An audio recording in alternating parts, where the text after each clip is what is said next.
Quando o Zé me falou sobre eu falar sobre opioides, eu me lembrei de um evento que teve da Sociedade Espanhola da Dor, o ano passado, virtual, em outubro, onde o tema era cannabis e opioides, amigos ou inimigos.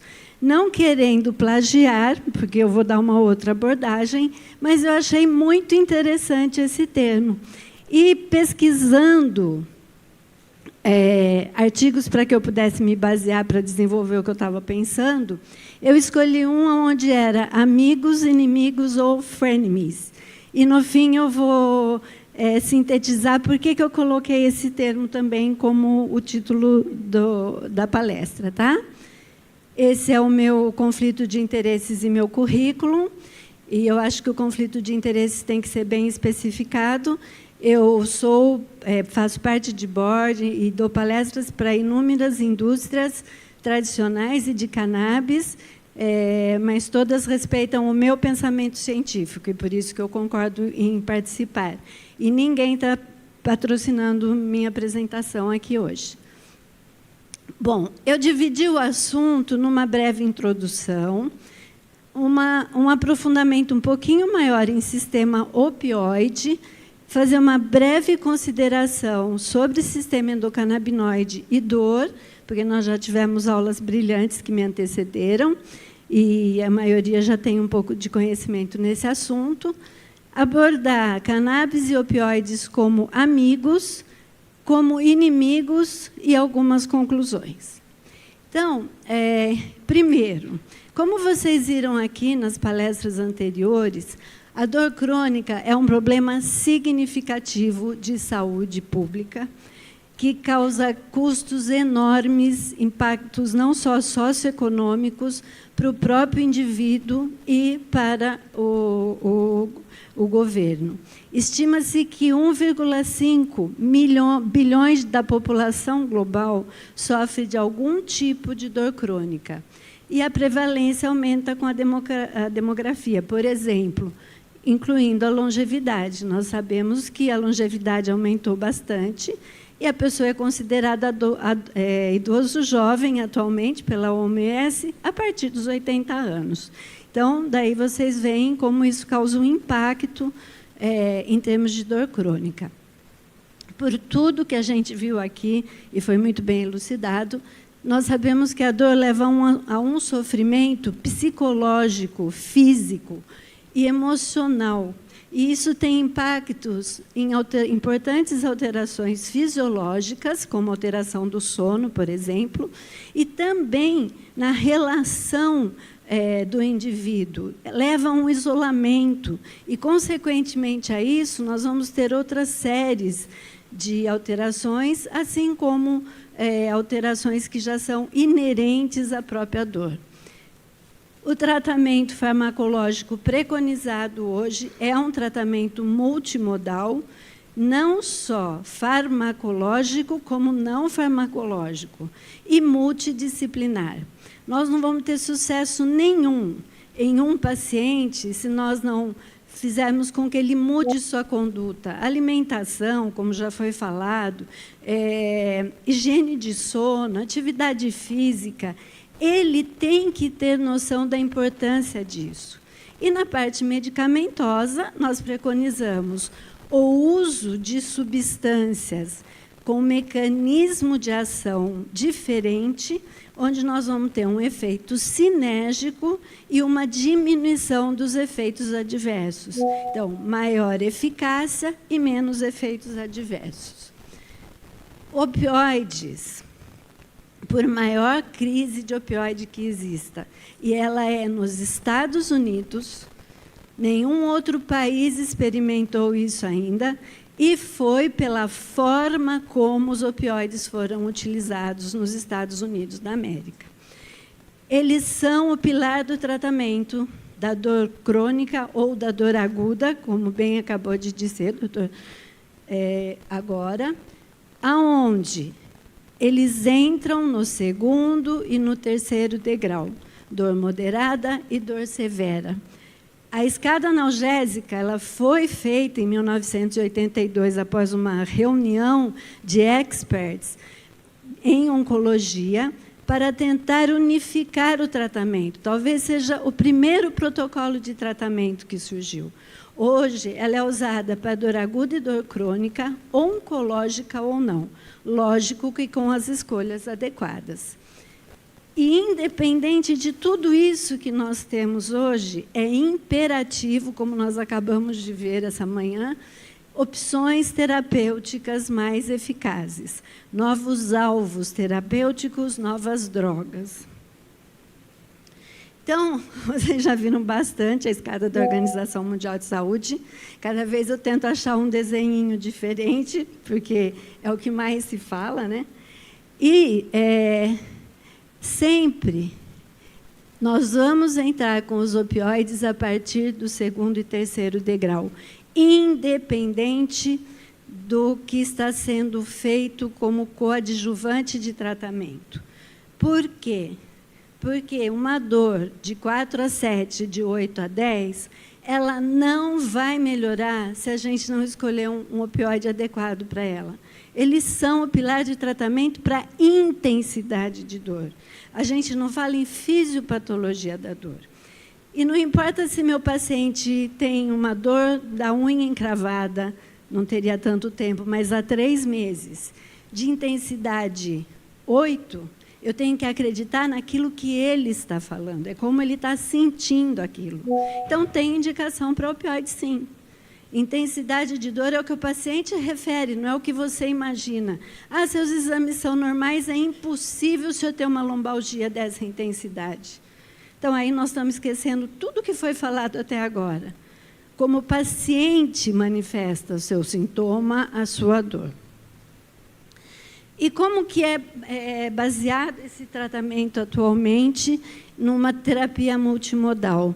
Nós temos os mecanismos fisiopatológicos, os sintomas que eles determinam, e, a partir daí, nós vamos escolher o que nós vamos introduzir nesse mecanismo multimodal. Então, primeiro, os opioides estão lá em cima. Eita. Estão lá em cima, por quê? Porque eles atuam em receptores, principalmente MI, que são receptores opioides, presentes no sistema nervoso central. Depois nós temos os antidepressivos duais, né? O que nós temos hoje é a venlafaxina e a duloxetina, que atuam no sistema inibitório descendente da dor. São 2 substâncias importantíssimas nesse sistema. Os antidepressivos tricíclicos, que foram a primeira opção que nós tivemos para o tratamento da dor, que também inibem seletivamente a recaptação de serotonina e noradrenalina, mas de dopamina, e tem uma discretação em canais de sódio também. Só que, por essa ação mais ampla, eles dão muito mais efeitos colaterais que os outros. Os gabapentinoides, uma geração bem mais recente de anticonvulsivantes, que são mais específicos para a modulação de canal de cálcio. Os anticonvulsivantes de primeira geração, que nós falamos, que atuam nos canais de sódio. E os vaniloides, que o exemplo é a pimentinha, que o Dr. Pedro utilizou, que depleta seletivamente os depósitos de substância P da periferia. Esse estudo, essa pesquisa, vocês vão ver que não é atual, ela é de 2006, mas, infelizmente, esses dados não mudaram muito. E até por conta disso, que eu, como anestesiologista de formação, depois até 92, e clínica de dor desde 92, fui me interessar por novas opções para o tratamento da dor crônica refratária. Se nós formos ver essas porcentagens, elas são assustadoras. 40% não é bem controlado, 64% referem que as dores, às vezes, é inadequadamente controlada.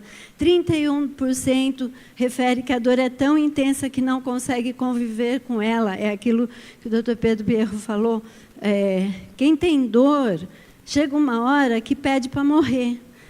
porque não dá para conviver com dor. Se um paciente chega no seu consultório, fala que tem uma dor de intensidade 8, há 5 anos que seja, que é o mais pouco, é o menorzinho tempo aí que eu pego no consultório, às vezes 1, 2, e ri e fala que emocionalmente ele está bem, alguma coisa não está certa. Ou ele não bate bem, ou ele não tem aquela dor, ou ele não pode assumir que tenha e tem que tocar a vida dele. Então, é uma coisa muito séria e não mata, ela judia, ela tira totalmente a qualidade de vida. Então, vamos começar um pouquinho com aquilo que é a base do tratamento de uma dor aguda ou crônica, de moderada a severa, que é o nosso sistema opioide. Aliás, é uma curiosidade que eu sempre gosto de citar. Primeiro descobriram que o ópio tinha ação no nosso organismo, e aí foram pesquisar por quê. E detectaram receptores opioides, daí o nome sistema opioide. Cannabis é a mesma coisa. O barato do THC fez com que os cientistas quisessem saber por quê. E as pesquisas mostraram que ele atuava no nosso organismo, no sistema nervoso central. Então, se atua, a gente não tem receptor para coisa que a gente não produz. Então, nós temos que produzir. E aí surgiu todo esse conhecimento maravilhoso do nosso sistema endocannabinoide. Então, é por isso que se chama sistema opioide e sistema canabinoide. Então, em 1973, foi identificado o receptor opioide nas membranas cerebrais, em 73. Então, vocês veem que até é um pouquinho semelhante com as histórias que a gente conhece a respeito dos nossos receptores. Eles são classificados basicamente em 3 grupos: receptor Mi, ou MOP, receptor Delta, ou DOP, e receptor Kappa, ou COP.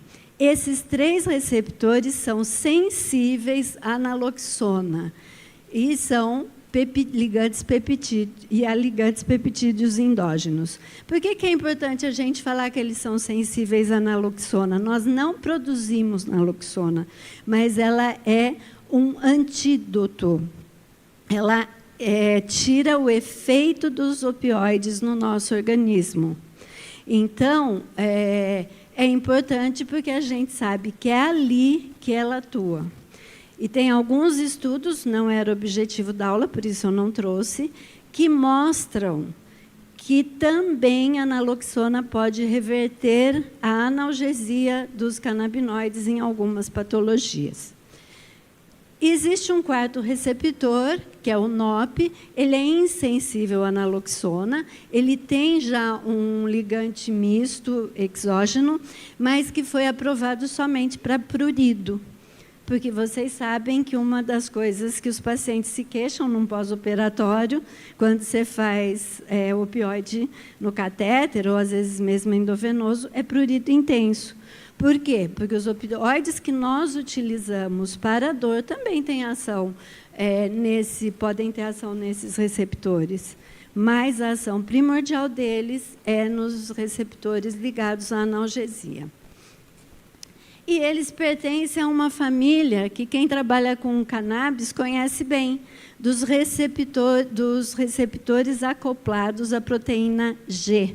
Então, são receptores de membrana, cuja característica são as 7 voltinhas dentro da membrana. Você tem a parte extracelular e você tem a parte intracelular. E na membrana, eles fazem 7 voltas, os aminoácidos, tá? Dito isso, como que eles vão agir na analgesia opioide? Então, os nossos endoopioides, as nossas endorfinas, as nossas aminas opioides, elas se ligam a esse receptor. Então, aqui a gente tem um estado de hiperpolarização. Eles vão se ligar a esse receptor, a esses receptores MOR, levando a uma inibição da adenalato ciclase, que vai diminuir o AMP cíclico, com isso diminuindo a estabilidade neuronal. A partir de duas situações simultâneas, a abertura dos canais de potássio, que é chamado de hiperpolarização, e por mais que isso pareça meio antagônico, é o estado onde a célula fica mais negativa, menos excitada. E o fechamento dos canais de cálcio, onde nós sabemos que vai haver uma diminuição de neurotransmissores com a redução da transmissão desse estímulo álgico nas vias ascendentes e nas vias descendentes inibitórias. Só que, além da analgesia, ele tem outras ações. A ativação dos receptores na área cortical, relacionadas com emoção e recompensa, pode levar, além do alívio da dor, aos estágios de euforia ou bem-estar. E também são responsáveis por uma alteração da resposta ao estresse e à imunidade. Ao estresse, ansiedade e também no sistema nervoso central da imunidade. Então, só que, como eu disse no começo, eles continuam e vão ser, pelo menos pelo que se sabe até o momento, o pilar fundamental no tratamento das dores de moderada a severa. É uma das classes mais antigas de fármacos clinicamente importantes. Nós temos atualmente os opioides exógenos, sintéticos ou semissintéticos, que foram desenvolvidos pensando nessa ação através de um mecanismo duplo. Então, eles vão alterar a percepção da dor no cérebro e, ao mesmo tempo, aumentar o limiar ao estímulo no corno posterior da medula. Essas ações positivas, assim como os efeitos colaterais, se devem à interação dos opioides que nós temos no mercado com os nossos receptores opioides. Quanto à potência, eles vão ser classificados em fraco ou fortes. E isso vocês já viram anteriormente na escada analgésica da dor. No segundo degrau, a gente usa um opioide fraco e, a partir do terceiro degrau, um opioide forte. Atualmente, já é liberado por protocolos internacionais o uso de opioide forte, morfina, até 30 miligramas em 24 horas, e oxicodona até 20 miligramas em 24 horas. Aqui, só para vocês terem uma ideia daquilo que eu falei, a gente tem naquela coluna da esquerda os receptores opioides, os endógenos, os nossos opioides endógenos, então, por exemplo, a endorfina, a encefalina, qual o mecanismo de ligação com esses receptores, a reação que ocorre após o estímulo do receptor ligado à proteína G, com permeação do canal de potássio e fechamento dos canais de cálcio, dando o resultado.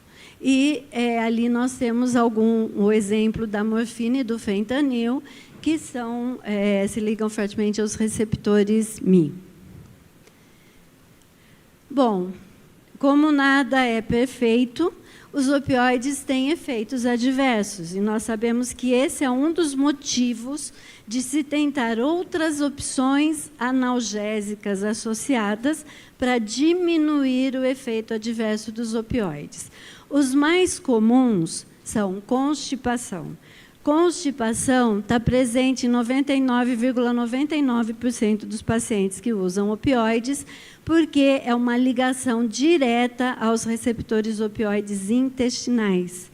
E a maior dificuldade era desenvolver algum medicamento à base de naloxona que não deixasse que essa ligação ocorresse e não ultrapassasse a membrana encefálica para tirar também a analgesia. Tá? Então, hoje nós até temos um produto no nosso mercado que é uma associação, oxicodona e naloxona, numa dose que foi determinada através de estudos para ver que realmente manteria analgesia e não teria constipação. Lógico que isso não é real para 100% das pessoas, nem em 100% dos casos, mas é mais uma alternativa. Náusea e vômito, tontura, sedação e sonolência. Esses efeitos, existe uma tolerância com o uso da medicação. Constipação, não existe tolerância. Tá? Esse vai ser ad eternum se a gente não tomar alguma providência direcionada para isso. Menos frequentes, delírio, o prurido, como eu citei anteriormente, até por mecanismo de ligação com o receptor, retenção urinária, depressão respiratória, imunossupressão, hiperalgesia opioide e uso problemático de opioides, que eu optei por colocar em inglês, que ficava mais simples, OUD, OUD. Em relação a esses efeitos colaterais menos frequentes, uma coisa que todo mundo que não é da área da anestesia, principalmente, tem medo, é depressão respiratória. Só que a gente fala, a dor é o maior antídoto à depressão respiratória. Enquanto o paciente não tiver com a dor controlada, ele não vai ter depressão respiratória, porque a dor é o antídoto. Em relação aos outros, imunossupressão, por exemplo, existem vários estudos, mas ainda não se chegou a uma conclusão eficaz se isso seria devido somente ao uso de opioides cronicamente. E são efeitos a longo prazo, são efeitos crônicos. Imunossupressão, hiperalgesia opioide, que eu imagino mais ou menos, eu deixo aí para o pessoal da pesquisa, que seja mais ou menos o que acontece quando nós entramos com os canabinoides para tratar um sistema endocannabinoide que está hipoativo e que, no momento que nós ultrapassamos a linha de chegada, ele pode se tornar hiperativo e o paciente vai começar a piorar. Hiperalgesia opioide é mais ou menos isso, tá? E o uso problemático de drogas. Como eu disse no começo, Estados Unidos tem problema de crise de opioides.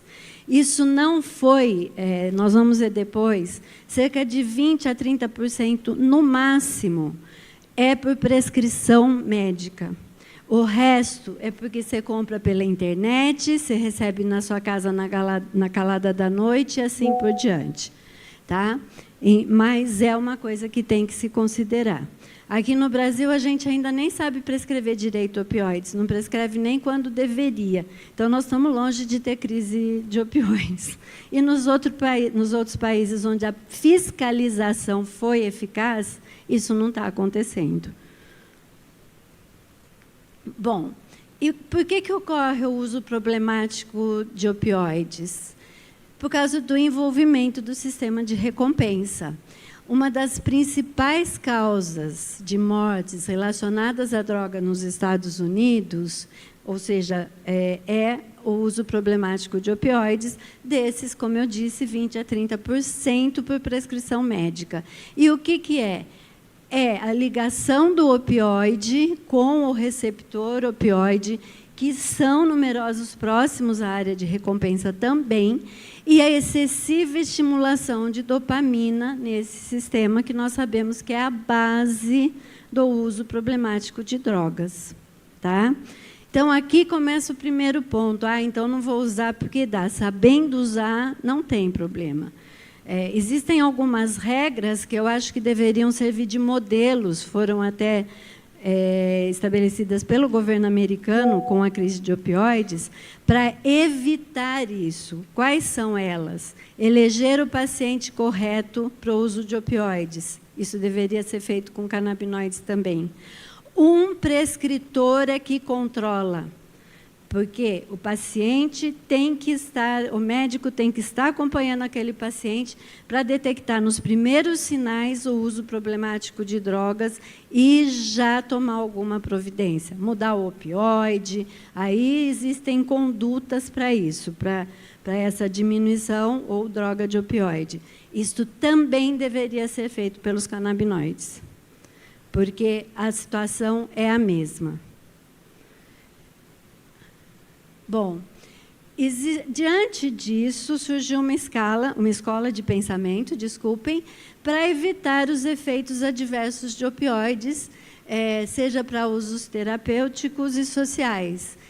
Analgesia sem opioides. Ótimo! Aí chega aquele paciente que o Dr. Pedro falou, que caiu o cavalo em cima dele, que ele tem uma dor 10, a gente vai usar todas as firulinhas que a gente tem, mas não vai usar opioide, porque ele pode desenvolver transtorno, abuso de opioides. Primeiro, a gente sabe quais são os mais viciantes. Um deles, graças a Deus, saiu de todos os prontos-socorros do Brasil, que foi a dolantina, que era como se tratava, usar morfina no pronto-socorro. Não, vamos usar dolantina. Uma dose de dolantina numa população suscetível é suficiente para a pessoa começar a buscar dolantina para tratar uma dor que muitas vezes, às vezes, não era nem mais dor, e sim o uso problemático. Então, isso é um absurdo, constitui um absurdo um pensamento desse. É uma ação muito drástica para o que nós vimos até agora, medicamentos que são pilar de tratamento no segundo e no terceiro degrau da dor, desde que escolhido o opioide adequado de acordo com o perfil do paciente e de acordo com a intensidade da dor que ele refere. Não tratar dor adequadamente, dor aguda ou dor crônica, é considerado crime. Isso consta da Organização Mundial de Saúde e de Direitos Humanos. E o melhor jeito de se tratar dor crônica é tratar direito dor aguda para que não se cronifique. Diferente da dor nociplástica, que é uma disfunção no sistema nervoso. Ela já é crônica por natureza. Agora, dor aguda maltratada vai cronificar.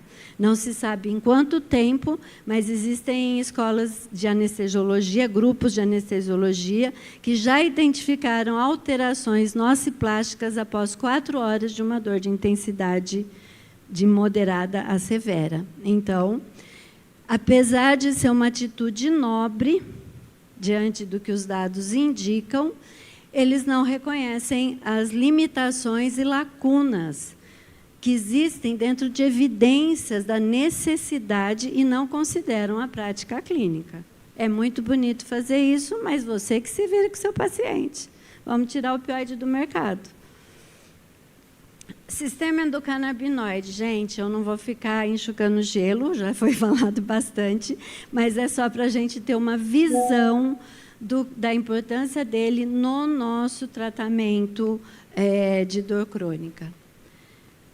Nós sabemos que os nossos receptores estão presentes no sistema nervoso em todo o trajeto da nocicepção. Nós temos receptores clássicos em todo o trajeto da nocicepção, desde os nossos queratinócitos, que, quando estimulados, vão liberar os nossos endocannabinoides, que vão ser responsáveis pela integração com os receptores MI e liberação das nossas endorfinas. Então, começa aqui, e isso vai acontecer num ponto crítico, por exemplo, o gânglio da raiz dorsal, na fisiopatologia da dor, e no sistema nervoso, no córtex cerebral. Além do que, como nós vimos, e isso já se sabe um pouco há mais tempo, é a interação de heterodímeros do sistema dos receptores acoplados à proteína G. Então, aqui nós já vemos a importância disso. Além disso, um conceito mais recente e importantíssimo é do endocannabinoidoma, ou o sistema canabinoide ampliado, que consta de mais de 20 substâncias, mais de 20 receptores, e com isso nós temos mais de 20 receptores, mais de 20 enzimas e mais de 100 ligantes. Então, se nós formos avaliar, por exemplo, aqui é um estudo que foi publicado com o uso de canabinoides em patologias intestinais, em dor crônica intestinal. em receptor, pela ação deles em receptor de GPR 119, GPR 55, GPR 18, que são importantíssimos na fisiopatologia da dor. Aqui nós podemos ver não só os endocannabinoides clássicos, mas também PEA. Eles se ligam a inúmeros receptores vaniloides, canais de voltagem, que são importantíssimos na fisiopatologia da dor. Então, tem mais do que explicação do porquê da ação. E existem evidências, sim, como nós vamos ver a seguir, mais para frente. Então, só que assim, os canabinoides também podem ter efeitos adversos, e é uma coisa que tem sido negligenciada na prescrição de canabinoides. Eles podem causar sonolência, tontura, e isso você vai desenvolver tolerância com o passar do tempo, mas eles podem causar. Eles têm os efeitos em uso prolongado, são mais difíceis de nós avaliarmos, porque a maioria dos estudos até o momento é observacional em populações que fazem uso adulto. E eu gostei muito quando o Dr. José falou sobre não usar mais o termo recreativo, porque recreação inclui criança, adolescente e adulto. O adulto, ele escolhe o método que ele quer para relaxar, tomar uísque, tomar vinho ou fumar um baseado. Isso é a escolha dele, sabendo os riscos de qualquer coisa fumada. Agora, criança e adolescente tem que ter muito critério, tem que ser uma indicação muito precisa para prescrever THC. Por quê? É só ver os estudos da Universidade Complutense de Madrid, da neurociência, que mostram o que acontece com a formação do córtex cerebral na presença de THC. Quanto antes o início, pior as consequências. Então, tem que ter muito critério. É uma esclerose tuberosa, prognóstico péssimo, qualidade de vida da criança e da família terrível, aí tudo bem. Agora, e se essa criança crescer? E se ele se tornar um adulto e um adolescente e tiver alterações de saúde mental? Você não vai se culpar por talvez ter ajudado? Nós não temos estudos suficientes ainda para isso. Então, não dá para prescrever com tanta tranquilidade assim. Bom, o uso problemático de cannabis também existe. Nós sabemos que é um risco significativo, frequentemente subestimado, que hoje afeta 10% dos 193 milhões de usuários de cannabis de uso adulto ou recreativo em todo o mundo. E é uma das principais causas de dependência em adolescentes. Tá? Bom, e aí? Vamos começar com o tema da aula. Amigos ou não? Sem dúvida, eles são amigos. Isso nós temos certeza.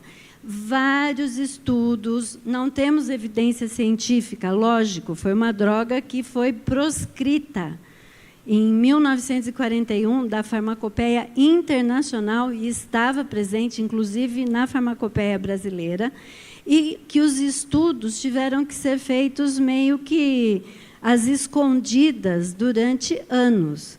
Agora, recentemente, 2020, a gente está falando, que CBD saiu do Schedule 1, é que está se fazendo mais estudos e que estão liberando para instituições sérias de pesquisa, pesquisa com outros canabinoides, THC, principalmente, que é onde nós temos mais evidência, CBD e THC.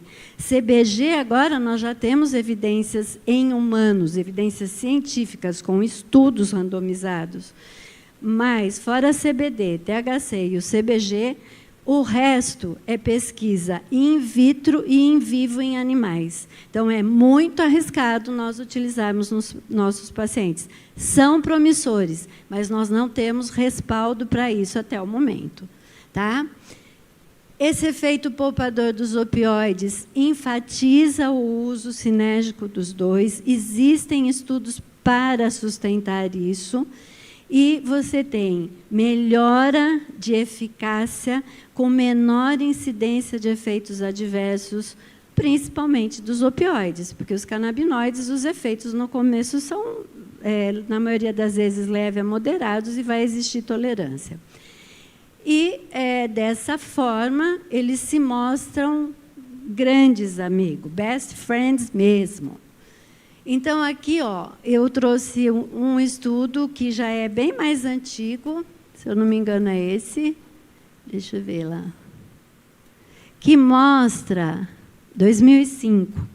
Então, é antigo para cannabis, né? Porque os estudos estão desenvolvendo muito agora, que mostrava o efeito sinérgico do THC com a morfina, que é o opioide forte mais utilizado no mundo, via afetiva, na analgesia afetiva. E eu fiz questão de resgatar esse estudo para mostrar essa meta-análise, que já é bem mais recente. Onde que está aqui? Bom, é recente, viu, gente? Pode acreditar em mim, mas está aí para vocês poderem pesquisar se quiserem. Sobre os efeitos do THC no processamento cerebral, nas informações nociceptivas. Está provado que o THC modula a conectividade efetiva entre o tálamo sensorial e o sistema límbico, o sistema córtex sensorial secundário. Ele reduz a informação do S2 para as regiões límbicas, que nós sabemos que é ali que a maior parte da afetividade vai ocorrer. Esses resultados nos fornecem dados importantíssimos sobre ele na parte afetiva da dor. E ele não afeta seletivamente as regiões límbicas, mas ele interfere nesse processamento sensorial ou sensitivo. Eita, voltou, eu acho que apertei errado. Com consequente redução dessa conectividade. Então, eu achei isso muito interessante e, por isso, eu perguntei para o doutor Guilherme, já que o doutor Guilherme Moreno é lá da Universidade Complutense, se, diante dessa pesquisa bem recente do que eles observaram, ele achava que a importância do THC na dor era maior na parte afetiva do que na parte da nocicepção. E ele falou que, sem dúvida, isso está comprovado. Então, a gente que se preocupa muito em usar o THC por conta de atuar no sistema nervoso central na nocicepção da dor, não é exatamente nos receptores que inibem estímulo elétrico e são analgésicos, mas sim na afetividade relacionada à dor. Tá? E eu achei isso muito interessante. Aqui eu trouxe 2 estudos para mostrar esse efeito da diminuição de opioides. Hoje a gente fala que os canabinoides têm, sim, efeito poupador de opioide. Tá? Então, esses foram direcionados para isso, são estudos mais recentes também. E quanto a evidências, eu fiz questão, eu coloquei agora, esse é de uma outra aula que eu dou, eu atualizei essas publicações no PubMed por ano. Eu atualizei isso em agosto, quando a gente teve o simpósio da SBED de dor. E como vocês podem ver, o número de publicações que nós já tínhamos aqui, no meio do ano. Isso foi até o meio do ano. Interessantemente, em 2010 dá uma diminuição, mas se vocês forem ver aqui, 2018, 2019, é que esses estudos e essas publicações dão um boom. E isso é por causa de uma senhora chamada Joy Cameron, que foi submetida a uma cirurgia extremamente dolorosa de osteoartrite, e ela não quis e não tomou o analgésico no pós-operatório imediato. Nenhum analgésico, nem paracetamol, que lá eles não têm dipirona, que é ruim para eles, e nem uma morfina, um opioide fraco. Isso despertou a curiosidade do grupo de anestesia, e eles descobriram que ela tinha uma mutação da enzima FA, que nós sabemos que metaboliza a anandamida. E eles foram ver o histórico de vida dessa senhora, com 62 anos. ela não tinha história de dor em nada que acontecesse, ela não tinha níveis de ansiedade ou depressão. Então, isso fez com que começasse, essa publicação foi no British Journal de Anesthesiology em 2018, 2019, e a partir daí a pesquisa começou a avançar muito em relação à dor. Diante disso que a gente conversou até agora, Guerreiro, em 2018, vendo alguns protocolos de sociedades internacionais de dor, EFIC, Sociedade Canadense de Dor e inúmeras outras, ele fez uma nova versão da escada analgésica, aonde os opioides entram como terceira linha de medicação, os canabinoides entram como terceira linha de medicação, junto com opioides fortes e a toxina botulínica. Tá? E quanto ao problema do uso problemático de opioides, os estudos atuais mostram que com ação no sistema locus ceruleus e norepinefrina, ele é regulado por estressores, determinando uma sensibilidade desses neurônios prolongada à exposição, quando dá exposição prolongada a opioides também, e que isso é um dos passos importantes para a gente entender e aliviar a recaída no uso problemático de drogas, não só de opioides.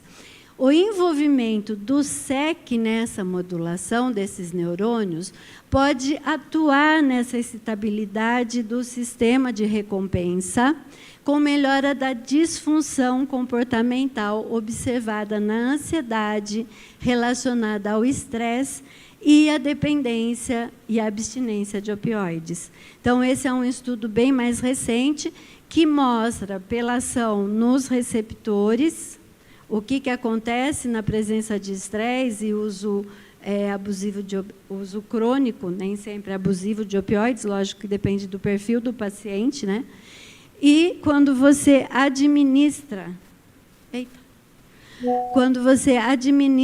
os canabinoides, né? Então nós vamos ter uma modulação negativa, controlando os efeitos do estresse, da ansiedade, dor, etc., no sistema de recompensa. Enquanto alguns artigos antigos falavam da cannabis piorando essa predisposição ao uso abusivo de drogas.